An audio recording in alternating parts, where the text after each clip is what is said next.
ডাল আমাদের প্রত্যেকটা বাঙালিদেরই খুব পছন্দের একটা পদ। ভাতের সঙ্গে দুপুরবেলায় ডাল না হলে যেন বাঙালিদের চলেই না। আর নিরামিষ দিনে ডাল বানানো অনেকেই চিন্তা করেন খুব কঠিন, কিন্তু নিরামিষ দিনের ডালটা আমি কিভাবে বানাই সেটাই আজকে আপনাদেরকে দেখাবো, যেটাতে খেতে কিন্তু ভীষণ সুন্দর হয়। তো চলুন আমি কিভাবে নিরামিষ মুগের ডাল বানাই সেটাই আপনাদেরকে দেখাই। নমস্কার সকলকে, আমি অর্চিতা, অর্চিমিত রেসিপি মার চ্যানেলে আপনাদের সকলকে স্বাগত জানাই নতুন একটা রেসিপিতে। আশা করি সকলে খুব ভালো আছেন। তো ডাল আমি বেসিক্যালি প্রেসার কুকারেই বানিয়ে থাকি। আজকে আপনাদেরকে মুগের ডাল বানিয়ে দেখাচ্ছি নিরামিষভাবে। তো কুকারে প্রথমেই 2 চা চামচ পরিমাণে ঘি নিয়ে নিয়েছি। ঘিটা ভালোভাবে গরম হয়ে গেলে সেখানে ফোড়ন হিসেবে দিয়ে দেবো একটা শুকনো লঙ্কাকে এরকমভাবে ভেঙে, আর একটা তেজপাতাকে এরকম মাঝামাঝি কেটে দিয়ে দেবো। কিছুক্ষণ নাড়াচাড়া করে নেওয়ার পর দিয়ে দেবো এখানে 1 টিস্পুন পরিমাণে হিং। নিরামিষ দিনে যখনই ডাল বানাবেন সেখানে কিন্তু মনে করে হিংটা অবশ্যই দেবেন, কারণ এই হিংই কিন্তু ডালটার টেস্টটাকে অনেক গুণে বাড়িয়ে দেবে। এরপরে দিয়ে দিলাম ভালোভাবে ধুয়ে নেওয়া মুগ ডাল। এখানে বলে রাখি, মুগ ডালটাকে কিন্তু আমি আগে থেকে ড্রাই রোস্ট করে নিইনি, একদম দোকান থেকে যেভাবে কিনে আনা হয় তারপরে ভালোভাবে ধুয়ে দিয়ে দিয়েছি কুকারের মধ্যে। তারপর ঘিয়ের মধ্যে আমি 1 থেকে 1.5 মিনিট ভালোভাবে ভেজে নেব, এবং তারপরে দিয়ে দেবো অল্প একটু পরিমাণে হলুদ আর নুন।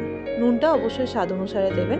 এরপরে নুন আর হলুদটা দেওয়ার পরে ভালোভাবে ডালটাকে কিন্তু আরও কয়েক সেকেন্ডের জন্য নাড়াচাড়া করে ভেজে নিতে হবে, এবং যখন দেখবেন শুকনো শুকনো হয়ে গিয়েছে তখন কিন্তু তাতে দিয়ে দেবো ওই 2 বাটি পরিমাণে জল। জল আপনারা যেরকম রিকোয়ারমেন্ট থাকবে সেরকম অনুযায়ী কিন্তু আপনারা জলটা অবশ্যই অ্যাড করবেন।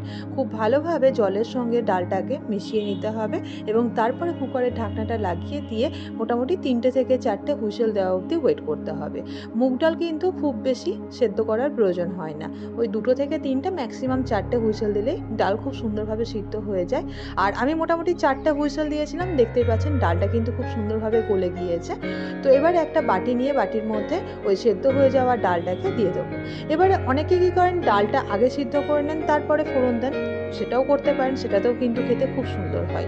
অল্প একটু কুকারের মধ্যে জল বুলিয়ে সেই কুকার ধোয়া জলটা দিয়ে দেবো ডালের মধ্যে। ডালটা কিন্তু বেশ পুরুই আছে, অর্থাৎ থকথকে আছে। এবারে আপনারা যদি মনে করেন আরেকটু জল দিয়ে পাতলা করবেন সেটাও করে নিতে পারেন।